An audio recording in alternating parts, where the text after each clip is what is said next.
Young and restless Jermaine Rivers calls out internet haters. Credit, Howard Wise/JPI3. Welcome to Daytime, Jermaine Rivers. The young and restless newcomer seems to have just discovered that visiting social media has become a lot like entering Thunderdome. I'm convinced that most, not all, of today's so-called soap fans are far removed from the sweet old ladies who watched it back in the 70s, 80s, and 90s, he tweeted. The internet has created some straight savages who are mean-spirited and tune in to just complain about the shows they watch.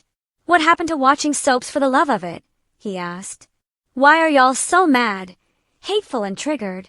To be clear, Rivers isn't responding to any remarks that have been made about him and his Genoa City counterpart, Damien. I'm not talking about me.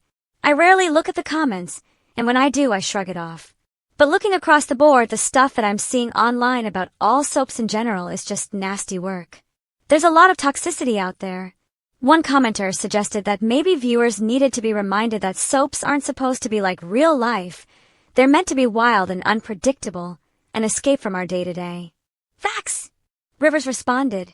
I watched soaps as a kid with my mom and even during my lunch break with other soldiers when I was on active duty army. We all enjoyed it for what it was, pure entertainment.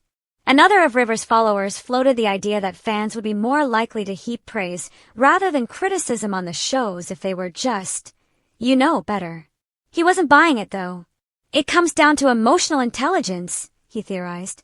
If someone gets triggered by watching a soap, there's a deeper problem that's not being addressed in their personal life.